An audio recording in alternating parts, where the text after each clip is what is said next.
24 years ago, I was a correspondent in New York City on 9/11. 1 year after the terror attacks, I did a story about a man who lost his wife in the towers and a little girl who lost her mom, Bill and Amanda O'Connor.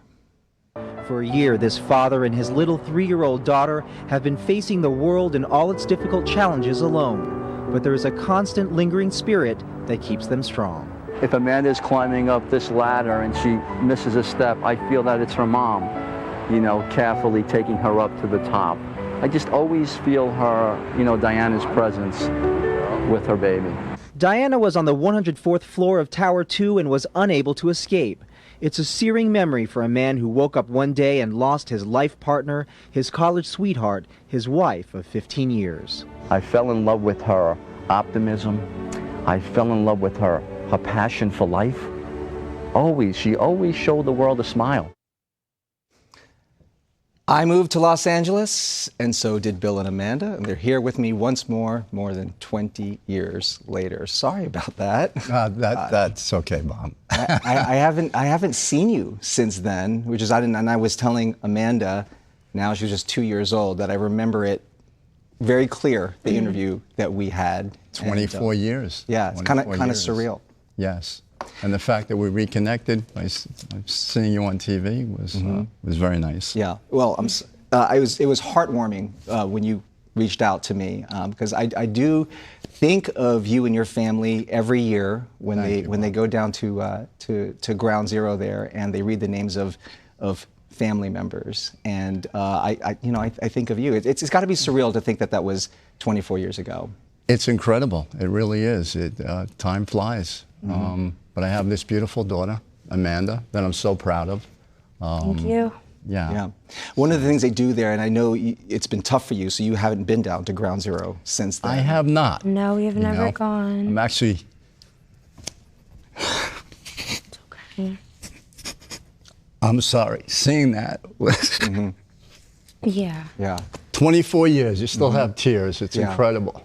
You know? One of the I didn't want to do this on TV. It's a beautiful memorial, by the way, and if you ever get a chance to go there, it's beautiful. One day if you go, they do have stories told by family members of people who lost their loved ones there. So on a day like today, I think it's important that people know that these were actual people whose lives were lost that day. And you told me a lot about your wife, and tell us a little bit more about Diana. An amazing woman, came from 16 brothers and sisters. She was able to make it out of poverty, Brownsville, Brooklyn, and she became a managing director on Wall Street with a firm called Sandler O'Neill.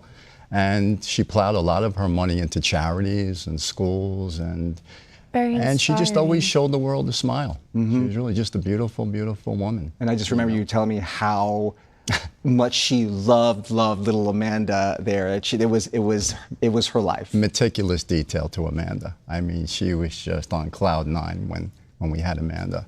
So, and she had 2 beautiful years with Amanda, and then unfortunately the tragedy.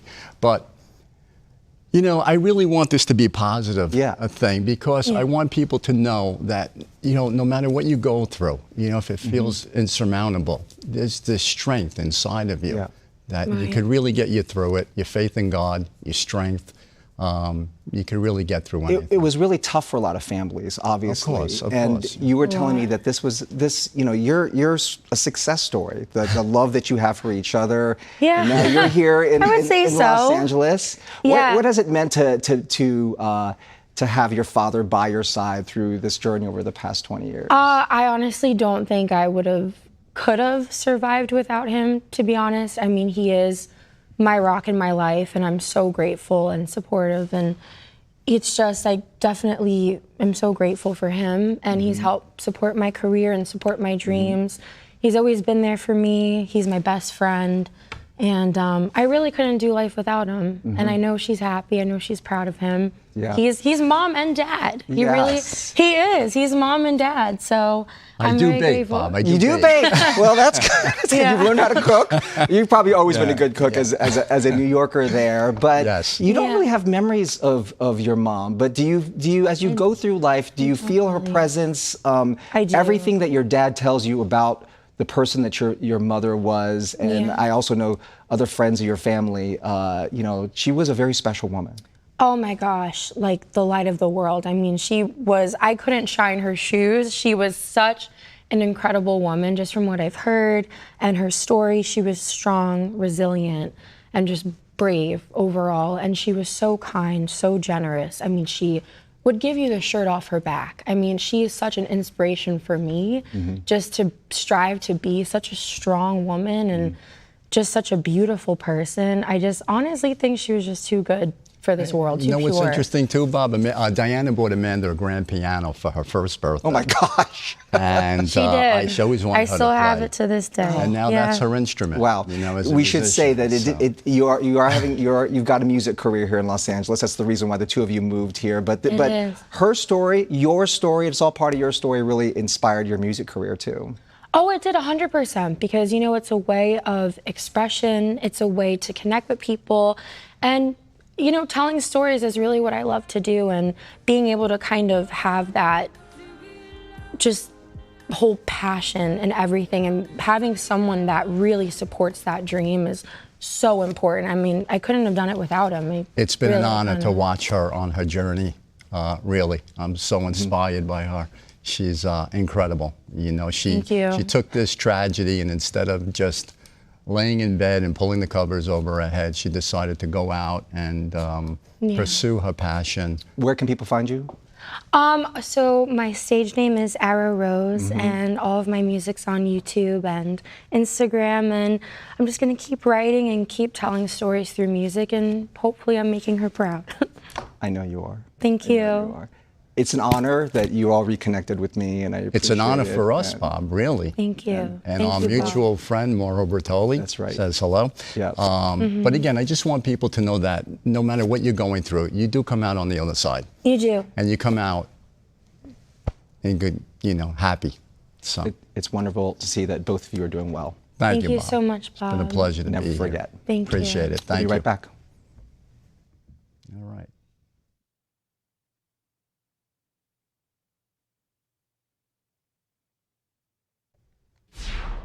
Good morning and welcome to Good Day LA at 9 o'clock. I'm Roxy Carpadian. And I'm Sandra Endo. Let's take a look at today's headlines. We begin with this. Conservative activist Charlie Kirk shot and killed in front of thousands of people. What we're learning about the targeted attack and how locals are responding. Plus, honoring the lives lost on 9/11, how the nation is banding together to remember and reflect on the grim day in American history. And is immigration enforcement the reason why Bad Bunny skipped the U.S. when planning his concerts? I'll tell you what the Puerto Rican artist had to say about his upcoming world tour. A manhunt continues this morning for the gunman who killed conservative activist Charlie Kirk yesterday at Utah Valley University. Officials have announced that this morning they have obtained good video of the suspect who they were able to actually track on campus before the shooting and after the shooting. They also recovered a high-powered rifle in the woods, as well as footwear, palm, and forearm imprints. The authorities believe that the shooter is of college age, which helped him blend into the campus. Investigators say Charlie Kirk was shot by a single bullet from a nearby rooftop in a targeted attack. About 3,000 students, school staff members, and supporters ran for cover. 31-year-old Kirk leaves behind a wife and 2 young children, ages 1 and 3. And his followers and critics here in our area are condemning, of course, his assassination, calling it appalling and horrific. Let's go to Mario right now, live at Cal State Northridge with more local reaction on the murder. Good morning. Hi, Sandra. Roxy, also hearing from students this morning, some pretty emotional. We're here at Cal State Northridge. Just months ago, Charlie Kirk was here hosting an event as part of his American Comeback Tour, which has now been cut short. But take a look. These events known to draw large crowds and also some pushback on campuses. It was back on March 6th. Kirk spoke with a large group of students here at Cal State Northridge where protests erupted from the deaf community and pro-Palestinian demonstrators clashing with his supporters. The powerful right-wing activist, podcaster, and ally ally of President Trump, shot while hosting a similar event at Utah Valley University Wednesday. And Kirk was the founder of Turning Point USA, a group aimed at mobilizing young conservatives on college campuses, launched over a decade ago. And he spent the last several months traveling to universities across the country, including here locally, Cal State Long Beach, UC Riverside, USC, and right here at Cal State Northridge, where students this morning are still processing what happened in Utah less than 24 hours ago. It was really shocking. Like, I saw the video on Twitter.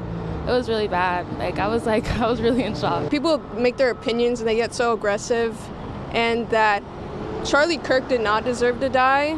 Personally, I believe that it's just showing more violence, especially with guns. I feel sorry for his family, and I hope that us as a community, that we can actually try to understand each other and grow with one another instead of just being two-sided and thinking very narrow-mindedly. Some students say they'll remember Kirk as someone who challenged their beliefs, and others say he only fueled division on campuses. Local leaders have also been reacting to Kirk's death, condemning the attack. Mayor Bass releasing a statement reading in part, "Political violence in all forms is unacceptable and reprehensible. We must all reject it," end quote. Now, Utah's governor back out here live calling the attack political assassination, and it's definitely been a big topic of conversation here at this local campus. Live at Cal State Northridge, I'm Mario Ramirez. Back to you. All right, Mario, thank you.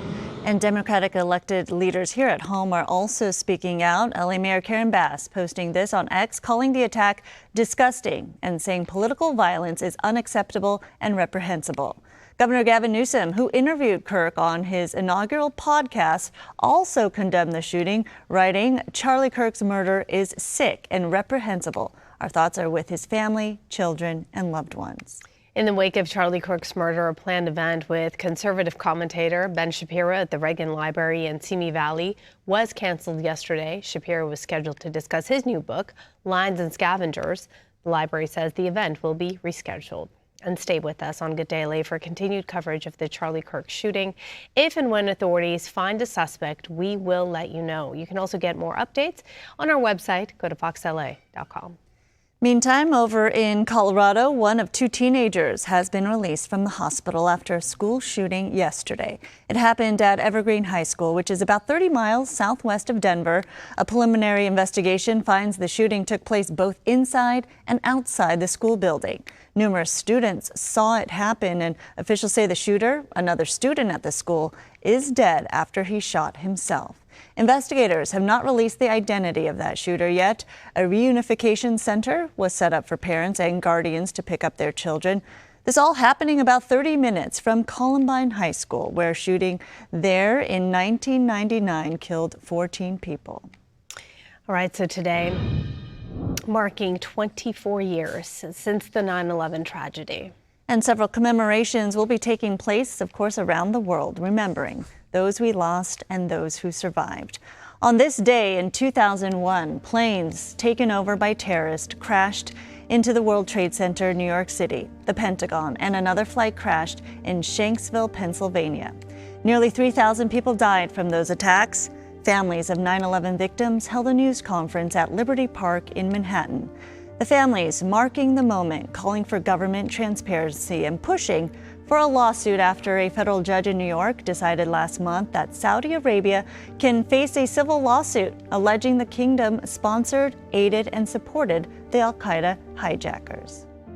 Giving you a live look right now from New York. This is the 9/11 Memorial and Museum.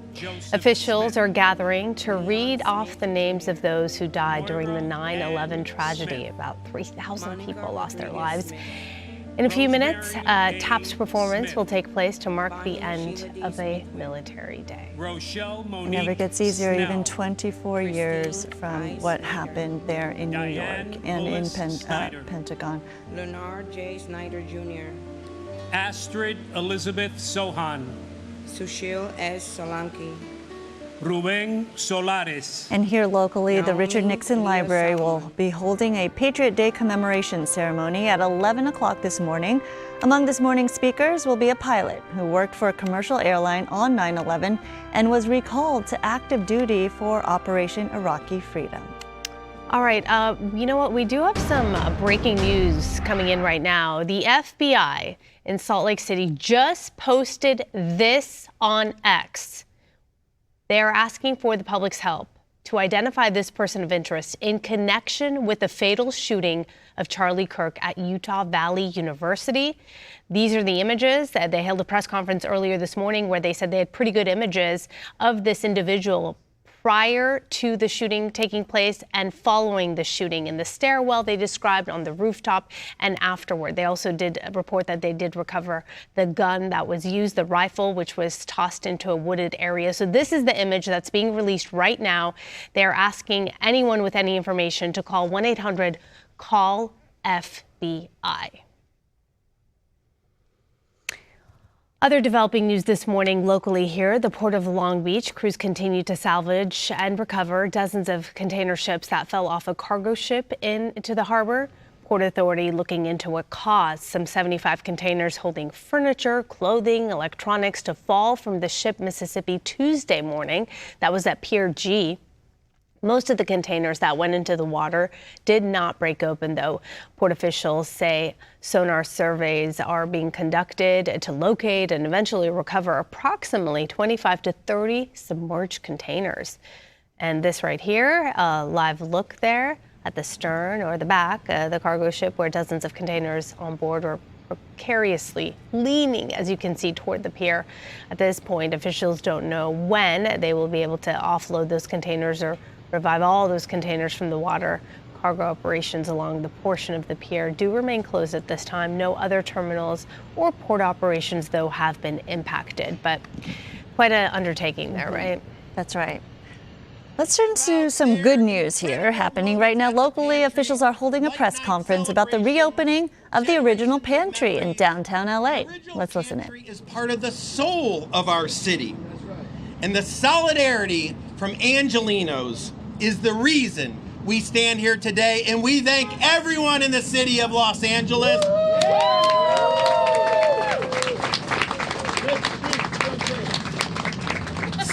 Next, I want to thank the person standing next to me, Councilmember Isabel Jurado.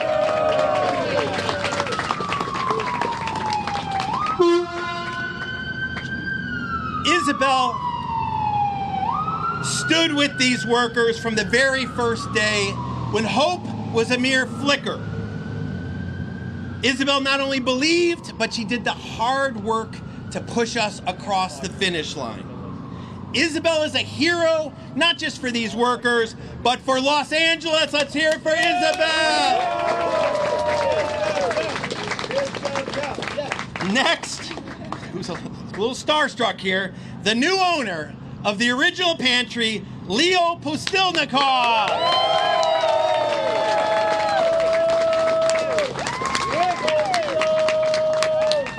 A few months ago, Leo called me out of the blue and asked to meet that very morning. His message was, I believe in Los Angeles, I want to buy the pantry, and I want to reopen it with the very workers that made the pantry great.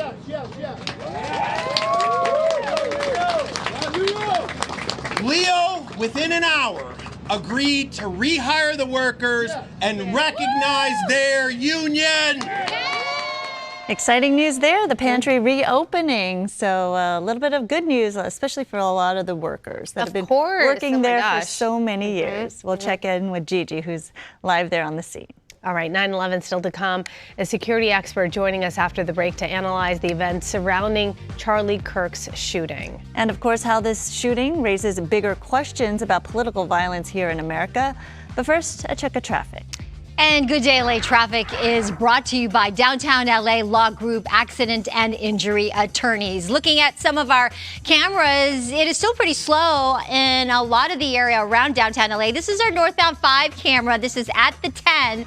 It is moving nicely. The northbound side is the left-hand side of your screen here. It definitely has more volume, but it is moving. That's the good news. The drive times in and out of downtown LA still slow at this hour. Westbound 10 freeway between the 5 to the 405. This is heading heading towards Santa Monica. 56 minutes on that North 110 between the 405 to the 10, 31 minutes. Not too bad on the West 60 between the 57 to the 5, just 32 minutes there. Here's a look at some of the other traffic hotspots.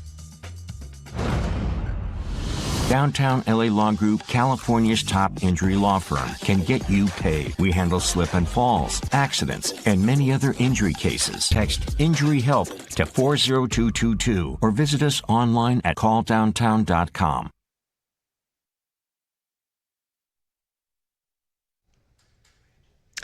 This morning, the person who killed conservative political activist Charlie Kirk is still at large. Kirk was shot yesterday while speaking to students during a crowded outdoor event at Utah Valley University. Utah's governor calling the attack a political assassination carried out from a rooftop.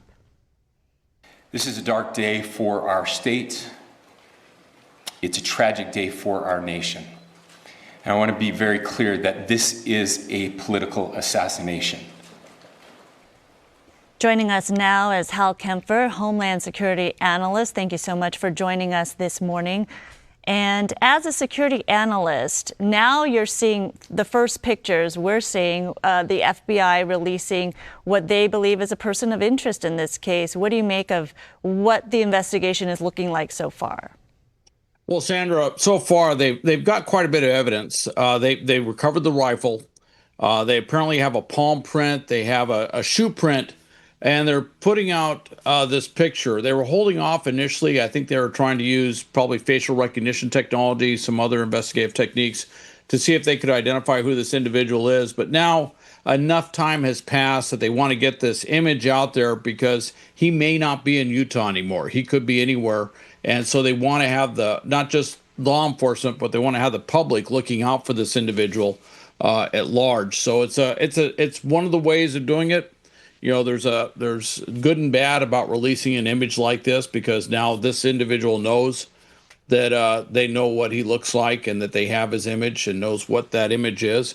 Although there could be other images that they're not releasing to the public right now that might be a little bit more definitive as well. Yeah, that's true. There's the reason they're doing it the way they're doing it. Absolutely. You know, you think about it, 2 assassination attempts have been made against the president, the death of a Minnesota state representative. All of these things are just seem overwhelming and seem to be happening.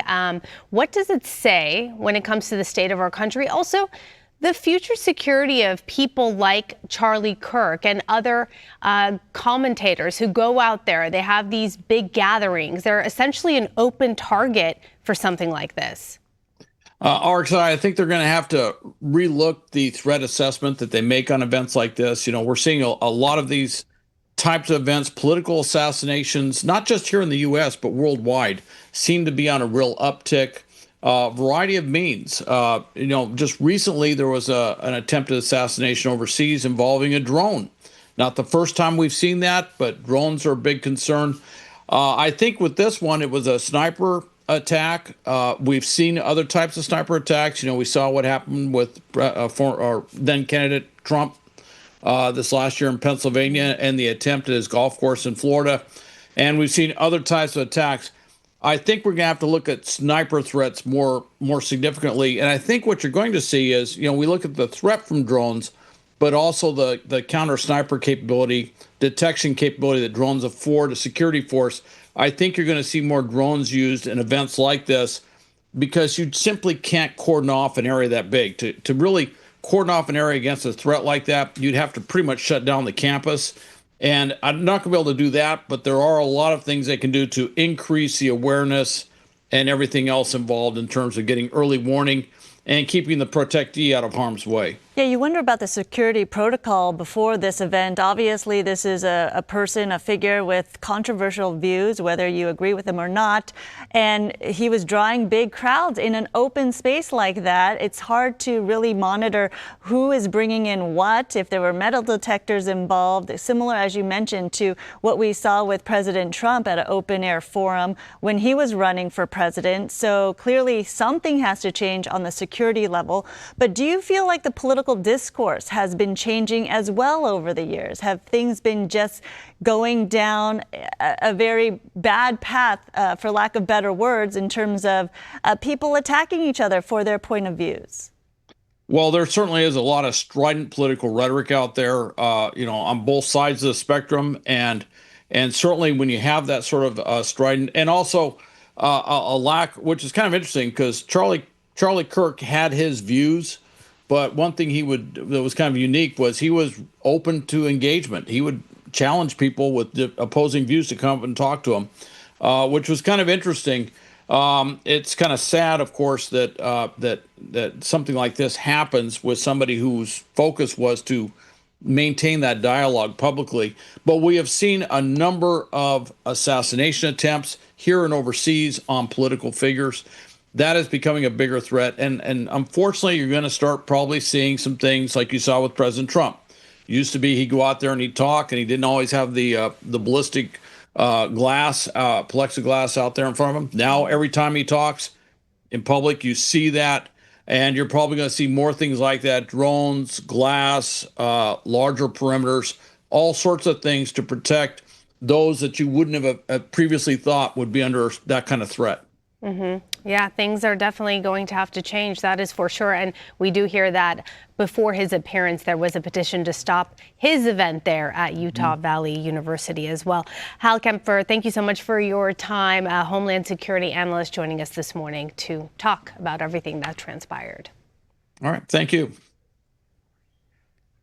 All right, we'll take a quick break and we'll be right back.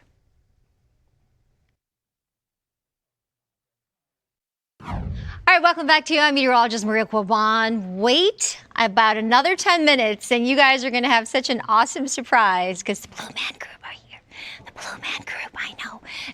Anyway, that's coming up in just a few moments. In the meantime, weather is sponsored by Pechanga Resort Casinos. And the weather's been so pleasant. We've got this trough of lower pressure here that has been influencing our weather, giving us this onshore flow, deep marine layer, producing even some light drizzle in some areas. But this is going to keep our highs today cooler than average, some 6 to 12 degrees below normal, which is really nice and comfortable for us. The weekend's going to warm up, though, and then really warm up as we get into next week. So hang on for that. In the meantime, though, today, the change in our temperatures from yesterday at this hour, 5 degrees cooler in Big Bear, 2 degrees cooler in Burbank and Santa Monica. So you're noticing right in Santa Ana and Orange County, it's even cooler today than yesterday. High temperatures today will range anywhere from 98 in Indio out in the low desert to 77 for downtown LA. Normal temperature for us is 84, so we're definitely running below that. If you're headed up into the Central Valley, 80s there as well. Fresno, 84 degrees. 77, like I said, is below that normal 84, far from the record of 101. Sunset time later this evening at 7:06. Look at Crestline. If you're headed to the mountains, kind of chilly today. I think it's 68 degrees, but look how it gradually warms up this weekend to the low 80s. I'll show you that 7-day forecast in just a few moments. Back to you. Thank you, Maria. Good morning, ladies. Hi there. Morning. Hello. Entertainment sponsored by Yamava Resort and Casino. Bad Bunny is revealing the reason that he chose not to include the U.S. on his upcoming world tour. So in a new interview with ID Magazine, he says that the choice was in response to President Trump's administration with the recent mass deportations targeting Latino communities. Bad Bunny says that fans in the U.S. are still welcome to travel abroad to see him, though. His Puerto Rico residency wraps up September 14th, and the world tour kicks off in December. There are some dates in Mexico and in Europe. So if you want to take a trip and see Bad Bunny, if you couldn't make Puerto Rico, those are the places to go. Pixar's Elio hit theaters this past summer and will soon be available to watch here on Earth at home. This is awesome! Are you gonna eat me? What? Ew. Oh, no. My name's Elio. Well, what's your name? No one's ever asked me my name before. All right, let's all say it together. Cute. Elio. Not Elio. Sandra. Yeah, Roxia. Yeah, Elio. What, was I gone that day? You were gone, actually. You were. Okay, Yeah. there See you what go. happens? Yeah, exactly. Like short for Elliot almost. Gotcha. Elio. Well, next Wednesday, September 17th is when you can say hello, Elio, at home. The The film follows an 11-year-old boy who's being raised by his aunt on a military base after the death of his parents. And he's obsessed with aliens, and his world is turned upside down when he's abducted. And some of the voice cast include Zoe Saldana and Brad Garrett from Everybody Loves Raymond. All right. Yeah, September 17th. Good stuff. And don't take time off. All right, coming up, we've got some special guests in studio this morning. That's right. The Blue Man Group is here, and the popular Vegas act is giving us a performance after the break. You don't want to miss this. There they are.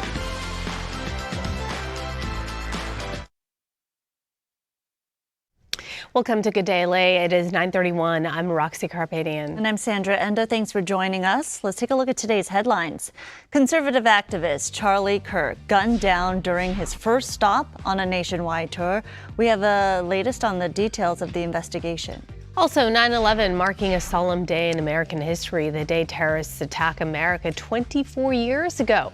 How President Trump is paying tribute to the victims. And a defense spending bill is halfway to President Donald Trump's desk, and it includes support for Ukraine. What else made it into the military budget? First, though, we are continuing to follow the developing news out of Utah, where conservative activist Charlie Kirk was shot and killed yesterday. Earlier this morning, the FBI and Utah public safety officials gave an update about the investigation, saying they believe they've recovered the murder weapon and are confident they'll find the suspect. And just minutes ago, the FBI in Salt Lake City posted these photos on X, saying, "We are asking for the public's help identifying this person of interest." We were able to track the movements of the shooter. Starting at 11:52 a.m., this subject arrived on campus, shortly away from campus. We have tracked his movements onto the campus, through the stairwells, up to the roof, across the roof to a shooting location. After the shooting, we were able to track his movements as he moved to the other side of the building, jumped off of the building, and fled off of the campus and into a neighborhood. We do have good video footage of this individual. We are not going to release that at this time. The FBI says the weapon they recovered is a high-powered bolt-action rifle, and it was found in a wooded area. They also found footwear, palm and forearm impressions they believe are from the suspect. The FBI adds the community is also trying to help, calling in nearly 150 tips. So, of course, stay with Good Day LA for continuing coverage of the Charlie Kirk shooting. If and when authorities do have any more information, we'll let you know. You could also find updates on foxla.com.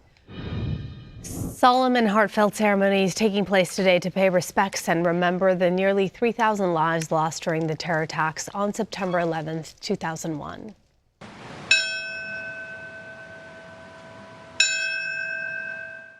Bells toll as our nation marks 24 years since the terror attacks. A single bell rang at 8:46 a.m., the exact time the first plane hit the North Tower of the World Trade Center in New York City.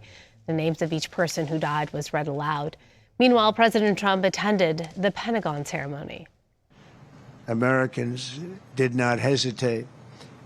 They stood on their feet and they showed the world that we will never yield, we will never bend, we will never give up, and our great American flag will never, ever fail.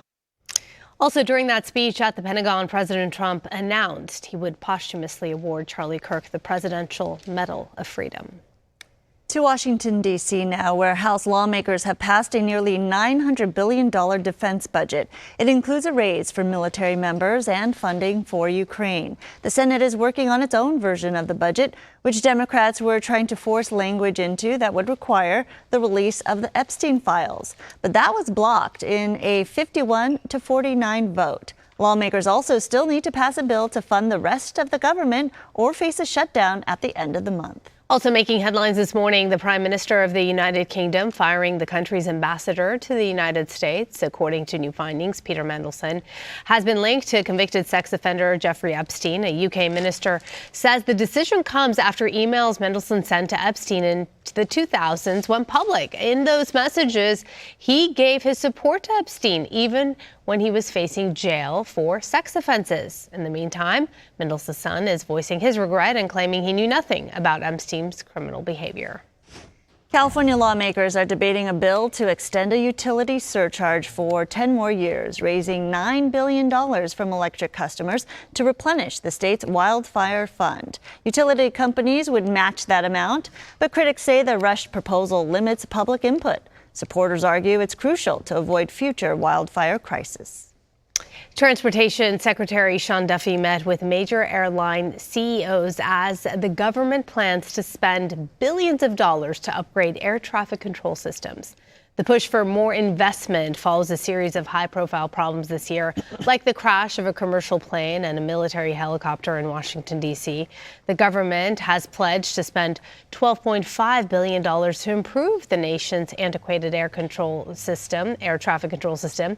Duffy is asking Congress to add another $19 billion, though, to get it all done. That move comes days after the Department of Transportation dropped a Biden administration plan that would have forced airlines to compensate flyers who experienced delays. All right, let's switch gears now. Power Girls Strength Club is LA's first women-only strength training gym. Yep, that's right. Coco's already there. She's in Sherman Oaks checking things out. Hi there. Hey there, we are at Power Girls Strength Club, and the thing I love about it, it's really more than a gym. It's also really a way to support women, and that means supporting mothers. Look at this. We are inside of the kids' playroom right now, and I think that this is just incredible to make sure kids have a safe space while their moms are working out. You can see all the adorable kids, Mason waving at the camera, and Kaya and Leah. We love these kids. They're so sweet.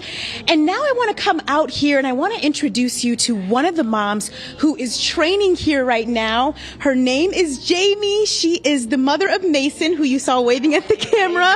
Good. Jamie, if you can talk about how Power Girls has been able to really help transform your life. Well, you know, for me, obviously, it's being a mom, working mom and full-time job, and you're busy and you're tired, and the night shift for me working out wasn't really doing it. So, and I'm more of a morning person.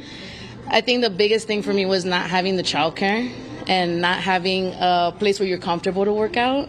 And once I came here, obviously you don't just have support from women who are kind of in the same lifestyle or maybe different lifestyle, but you also know that you can bring him every morning, and he loves it there, obviously, as you can see, earlier. So that's kind of like what my thing is mostly, just having that support and not being shy to work in a place where you're comfortable, where you don't know what you're doing, but they're going to teach you and you're going to learn. And from there, you kind of make it a consistent habit, obviously. So that's the biggest thing for me. And it's honestly changed my life in like the best ways ever. So I can't be more grateful for this place than what I am, to be honest.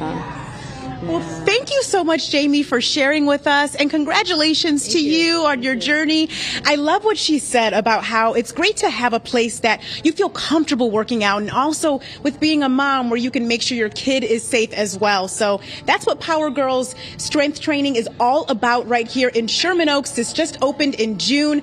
Definitely something for you to come and check out. And all the equipment is pink. Like, can you really beat that? I'll send it back to you. What a great concept. Definitely needed for women and, of course, for moms out there. Thank you so much, Coco. That's a lot of pink. We need some blue right now. Yeah. One of the most iconic shows in Las Vegas, celebrating a huge milestone. Here to celebrate 25 years in the entertainment capital of the world is the one and only Blue Man Group.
Truly, we needed that. Huh? I know. That was good. All right. Fantastic. Let's bring in Kaylin Allman-Brown.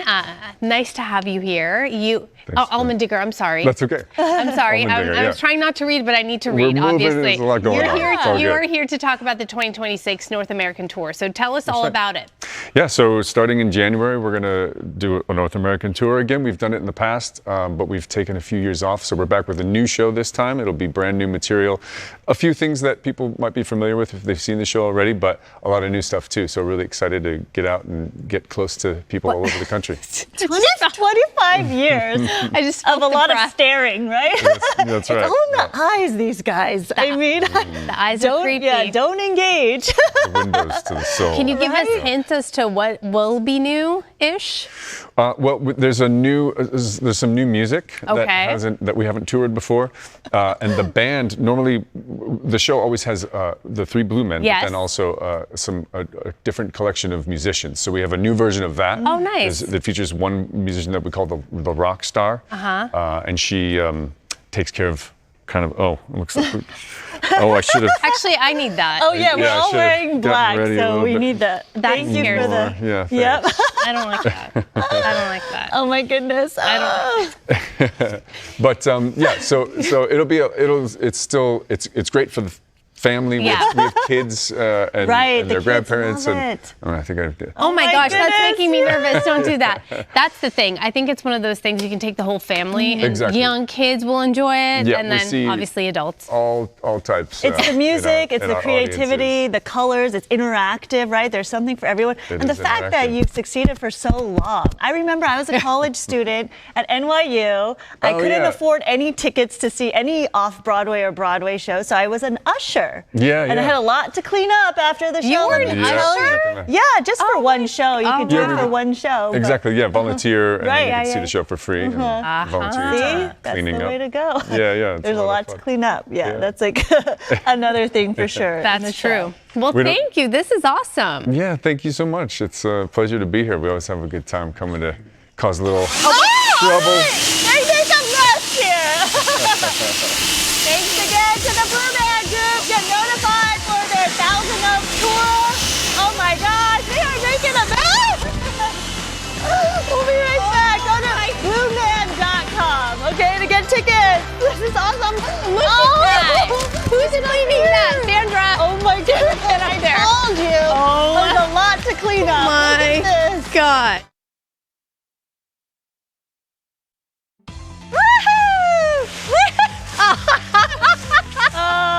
Oh, you got the behind the scenes. It's Christmas. It's Christmas for me. Woohoo! I love the Blue Man Group. They need to come back more often. This is fun. Make a mess. Right? And don't you love a mess? I love a mess. This is a good kind of mess. All right, let me do a little bit of weather, and then we can talk about this mess. We've got some cooler weather outside. I think that's why I felt like it was Christmas. It was kind of like winter. We've got great air quality right now because of the stronger onshore flow. We're loving the weather. It's been nice and pleasant with temperatures staying below average. Upper 60s to low 70s at the coast. Those surf heights 2 to 4 feet for Ventura County, LA beaches, and then a little bit smaller in Orange County. Around 72 again today, like yesterday, but we're going to bump it up starting this weekend into next week. Downtown LA 77, very comfortable indeed. Up to low 80s this weekend, and then upper 80s are coming back next week, so get ready for more of the summertime temperatures. 83 in the valleys, Inland Empire, very comfortable. Watch out because the 90s are coming back. 66 up into the mountains in Big Bear, 73 by Monday, and then 81 in the high desert. Very nice. The 90s return, though, 92 on Sunday. As we take a look at the Coachella Valley, 95, still the hottest there in Palm Springs. 96 tomorrow, and then back are those triple digits, 101 by Sunday to 103 on Tuesday. All right, now I really got to clean up. Oh, what to wear? What to wear? Oh my God. Are we going to have time for Jen's what to wear today? Or okay, here it is. Here it is. She's on vacation. Maybe this is what she's wearing. Yeah, indeed. A little bit of that leisure wear later this afternoon. This is what happens when the Blue Man Group visits us. Did you see this? Behind the scenes cleanup. I was trying to capture this because this is hilarious. This is fantastic. Oh my gosh. So much to clean up. I'll send it back to you. All right, good stuff. I love it. So music lovers rejoice. Your listening experience about to get a whole lot better if you're a Spotify premium subscriber, that is. That's right. The company is finally rolling out lossless audio. It's the least compressed and highest resolution audio format. So that means songs will sound clearer and richer. If you're a paid subscriber on Spotify, the app will notify you as soon as you can use this feature. Some already have access to it, but most users should have the update by October, so next month. Before you get all excited, though, there is a catch because lossless audio files are larger in size, so you will need wired headphones, believe it or not, to receive the higher quality audio. So if you only have Bluetooth earbuds, they will not work with lossless audio. You will need Bluetooth headphones that are supported with wired connections. So you need these wires like a lightning cable or a USB-C that plugs into your phone. It has the other end for the wire to go into it, and then you need to plug it into a headphone. So you gotta be wired. It's like almost kind of going back to old school style, you know? But yeah, your Bluetooth that you like to use, your earbuds, it won't work. That's a bummer. For the high quality sound. So this also works with newer iPhone models, of course. Just keep in mind, you may need to spend some extra cash on these accessories, but you'll get that big experience, the higher quality sound. Just such a process, though, right? Such a process. Okay, I think we've got things cleaned up. I believe so, because we've got Tailgate Thursday coming up, giving you inspiration on game day. Woo! Look at this display. Sweetfin is here. They're showcasing fresh bowls and burritos and how you can enjoy a healthy and delicious meal. Go long. We'll be right back.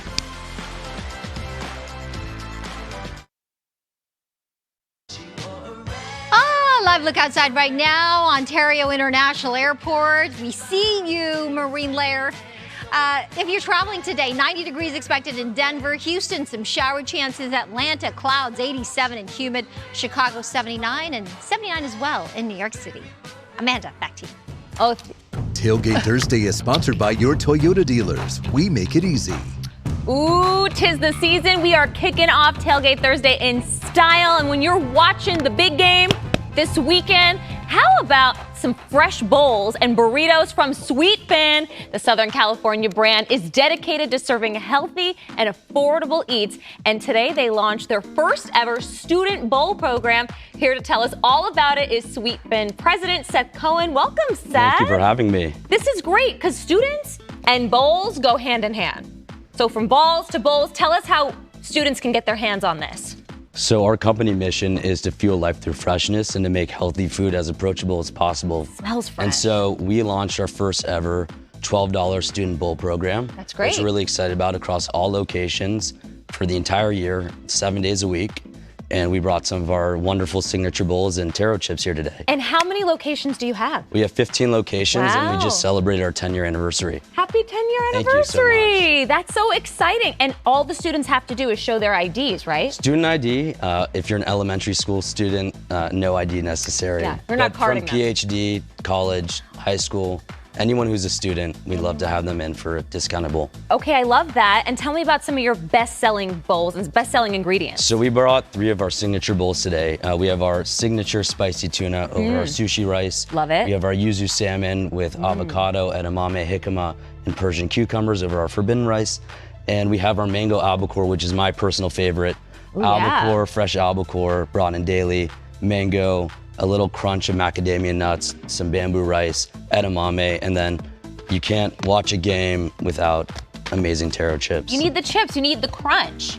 So this is very exciting. Students, do not forget to set a reminder, $12 bowls at Sweetfin with your student ID. Check out the menu at sweetfin.com. Seth, we got to kick off Tailgate Thursday in style. Go long, All my right, friend. I got Go you. long. You I got ready? you. Here we go. Boom! Yay! Touchdown, Sweetfin! Boom! We'll be right back.